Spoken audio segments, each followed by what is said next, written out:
Hello and welcome to Bondcast, a podcast series where we discuss our views on the latest themes and events shaping rates markets.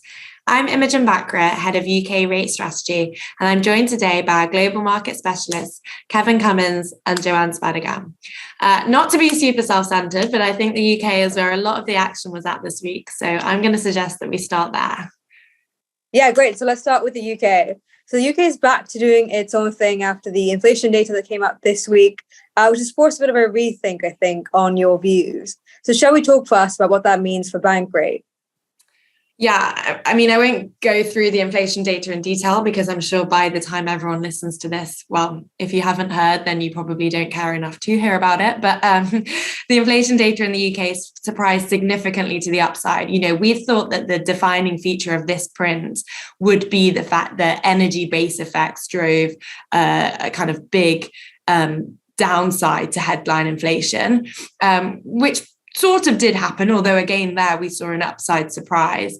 But really the main story was that real acceleration in core inflation, and that was an acceleration well above consensus. You know, it came at 6.8 versus 6.2. So I think that is really indicative of the strength of underlying price pressures in the economy, and to the extent that the Bank of England themselves are worried about the persistence of inflation, but also are likely under kind of political pressure to be seen to be doing more against this fight against inflation. You know, where we had previously thought that they would happy to kind of be a bit more patient now and see those lag transmission mechanisms work their way through to the real economy.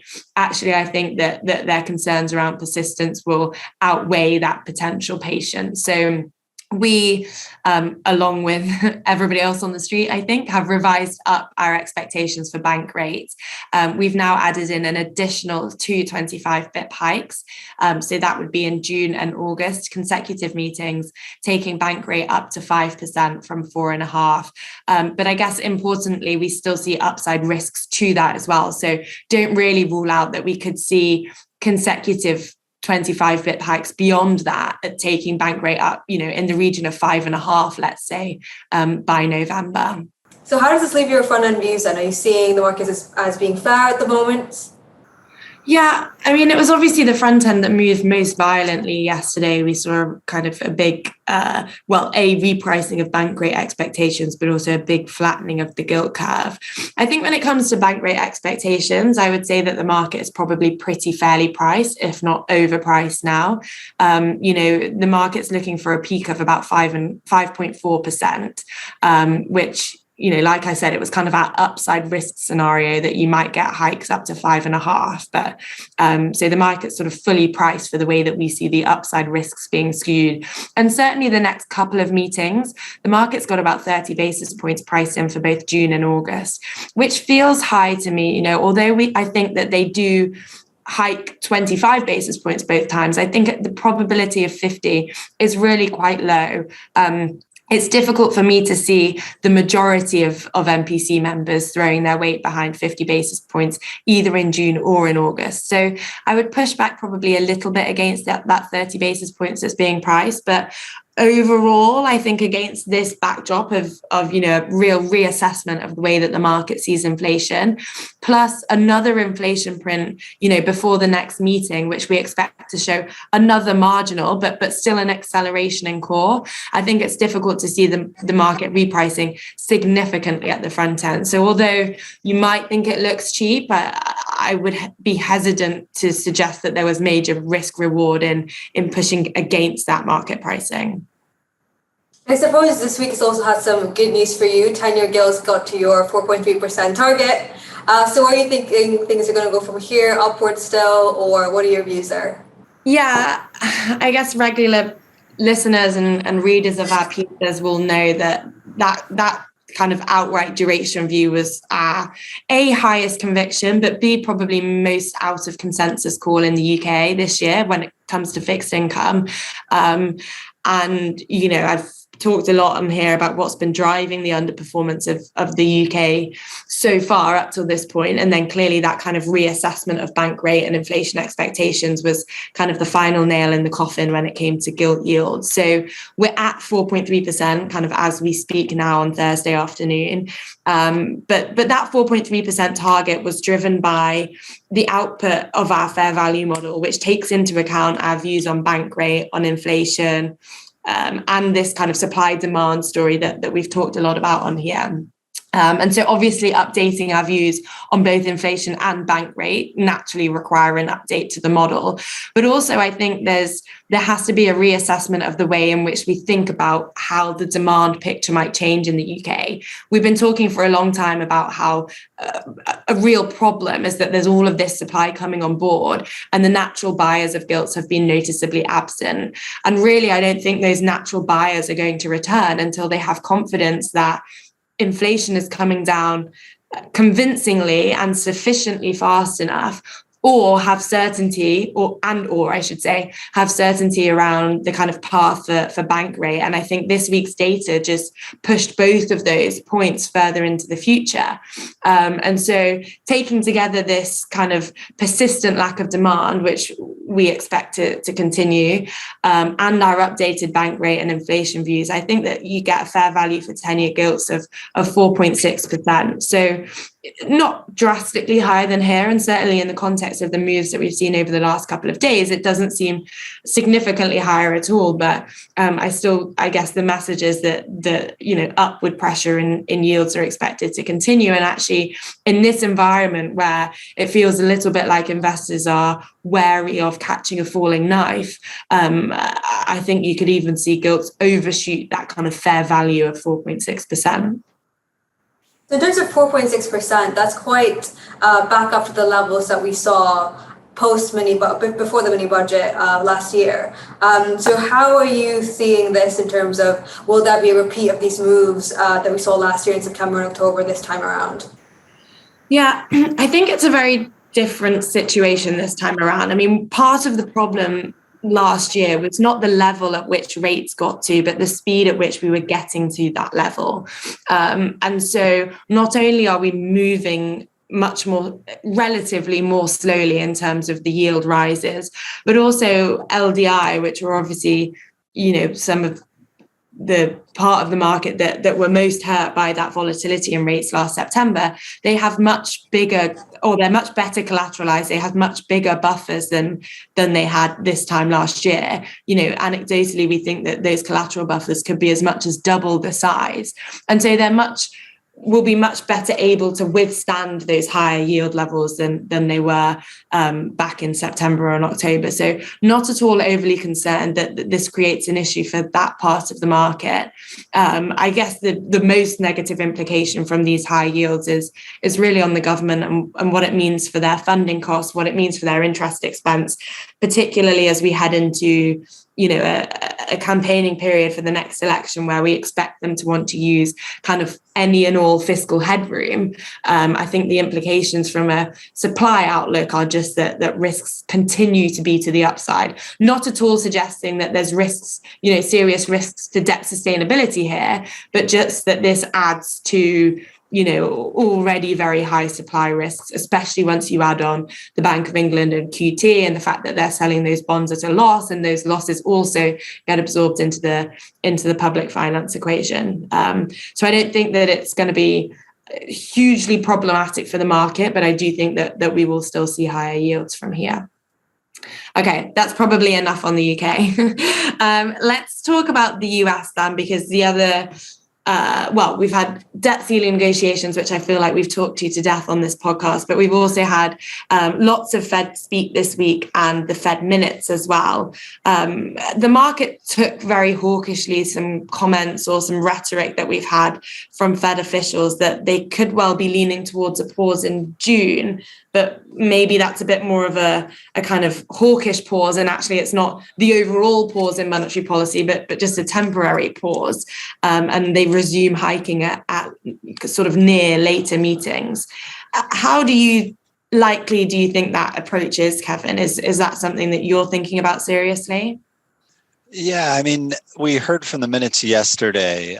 There was a divide amongst the committee members about the likely course of action going forward. I mean, which I don't think should be too much of a surprise, given the overall uncertainty in the economy has really increased in the last couple of months, particularly in the wake of the turmoil in the banking sector. So, we already saw that the policy statement at the beginning of May stressed these uncertainties about the outlook. And yesterday's minutes, really, it seemed like they were aiming for kind of a similar message of a non-committal path going forward. I think, Powell very much held off from saying all that much last Friday on May 19th when he appeared alongside former Fed Chair Bernanke. So I think the debate is evolving as we go forward.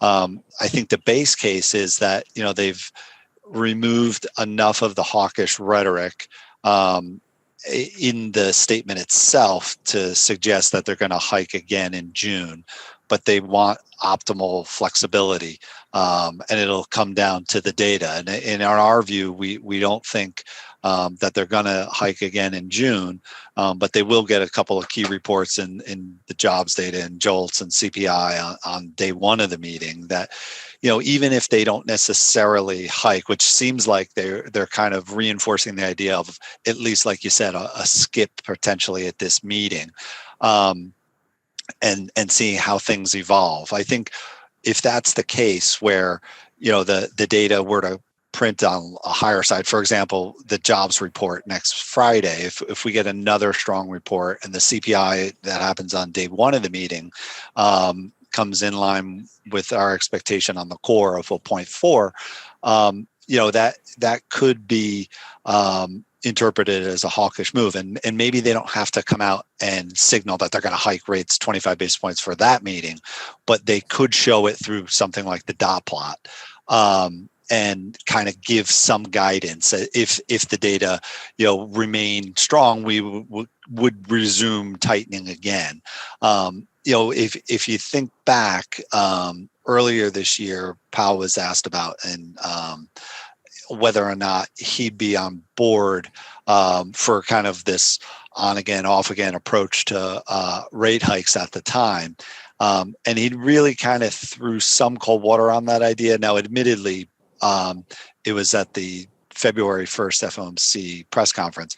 The Fed had just hiked that day by 25 basis points. So, he's going to suggest that wasn't a likely outcome, given that they hiked at that point in time, and they wanted to continue to suggest that they were going again at the March meeting. So he really didn't endorse the idea very much. That it's something from Dallas Fed President Logan had floated out there in a speech. So I think it'll depend, obviously on the data. We think that the rate hike cycle is over, but I think if for example, if they paused in June, there will be another set of data, monthly data, before the next meeting, which is the end of July. But they will have another reading from the Fed Senior Loan Officer Opinion Survey that they'll get at that meeting that could potentially suggest, there was not as much tightening in lending standards or something like that, and they may potentially resume hikes. But I think that's unlikely. That that ideally, from the Fed's perspective, I don't know, if Powell would be on board hiking 125 basis point move to say, okay, now we're at this restrictive territory. I think the backdrop on the inflation side would really need to deteriorate in over the course of probably a few months for him to change his mind that we're probably close. So I think the base case is once they stop, they'll leave things on hold for a while before they start to resume. But that said, they are central bankers and they'll see how things evolve in the meantime. Data dependent central bankers. So just to remind the listeners then, your base case is that they now have peaked and they will be on pause. Yeah, and at turning points, it's awfully difficult to have too much conviction. But yeah, our expectation is that they've reached this sufficiently restrictive level and that they're going to remain on hold for some time before they start actually easing rates later this year. Okay, great. Thank you. All right, Joann, then let's think a little bit about Europe. I feel like Europe's been a little bit, or has taken a little bit of a backseat to the UK and the US over the last couple of weeks. But we did get some relatively important data this week. We had PMIs. We also had German GDP today. And not just that, but I guess there's also been, well, certainly internally, I don't know about externally, but we, on the desk have been discussing whether there's any read across from the UK data this week to Europe as well. So how are you thinking about all of that? Yes, it's been quite quiet in Europe. I do think that the data that we've gotten is quite interesting once we kind of start digging into it. I'll start with the PMIs, which were a touch weaker than expected. But I think that the thing that's very obvious now is really this divide between the services and the manufacturing sector, where the services sector is obviously rebounding and doing quite strongly, whilst manufacturing is a lot weaker. So lots of the positive momentum we're seeing in the PMIs really is coming from the services sector, and suggests that even with the manufacturing sector being a bit more weak, we should see some growth for Q2. I think the PMIs also provide some really interesting background for the kind of question of whether UK inflation does have an impact on the euro area. I was digging a bit deeply into the PMI price information, and it does look like that the euro area is the price pressures in the euro area have actually fallen a bit quicker than the UK. So I don't really think the inflationary picture is necessarily the same between the two countries. So I don't really think there's a reason to be as concerned in Europe as people might expect. Also to note, the April CPI numbers for the euro area have already been released, and those did kind of come in very much in line with expectations. So there is, I think, some positive momentum there. The thing to note as well, I think, is that profit margins are quite high in the euro area. And one of the arguments our economist continues to make is that even though these profit margins are high, labor market costs can actually be absorbed in this margin, which I think we've had a bit of a debate about on the team itself. But I think the overall picture for the euro area still is quite positive in terms of inflation. The German numbers today also were really interesting. The final numbers were kind of a negative print as opposed to the actual flash prints. So this data does really tell us that Germany has had a winter recession.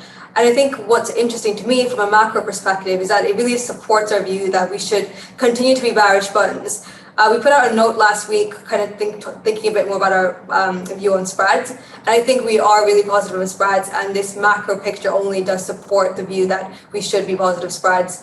Germany does continue to lag peers in terms of how they're growing, and countries like France and Italy as well have positive growth and also debt metrics that should be turning positive in 2024. So I think the overall picture is supportive for spreads and less so for bonds. And the supply picture, which we talk about a lot as well, is really not a big positive for bonds as well for this year. Okay, I guess thinking more about spreads then, one of the themes that you've been looking into is, or one of the things you've been looking into is the TLTRO repayments. And we've talked about that previously on this pod, but we're obviously closing in on that June maturity date when I think around 500 billion euros of TLTRO cash rolls off. How are you thinking about that from a market perspective? So there's a bit of debate about this end of June deadline for TLTRO maturities. I think we've always been of the view that we don't think that this comes as a big cliff edge that markets should get particularly concerned about. I think there's a few reasons for this. I think the first thing is really that long-term refinancing operations do still exist at the ECB. The maturity is obviously a lot lower, it's 3 months as opposed to the kind of 2-year maturities that TLTROs had. But I think obviously that can be rolled if required and can be used if markets do need funding.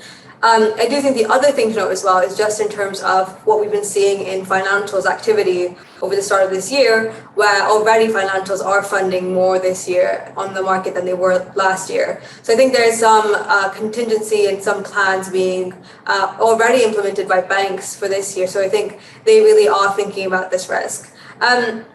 To me as well, I think, banks have had a lot of time to prepare for this deadline. It's not like it's a surprise. I do think they would have put plans in place in order to replace funding. But obviously, as we've seen in the ECB's BLS survey, there's been quite a lot of pushback while banks have been kind of talking about how liquidity, profitability, and funding could also be stressed out of this scenario. So it's obvious that banks are not very happy about it, but I do think the funding is required. The funding they require is there if they need it. Okay, that makes sense. All right, guys, I think that's probably all we've got time for today. So let's wrap it up there. I look forward to catching up next week. And thank you both for joining me. And thank you to our listeners for listening in, as always. Just a reminder, if you liked today's episode, please don't forget to hit the like button and click subscribe so you can get the latest episodes as soon as they're available. Thanks. See you next week.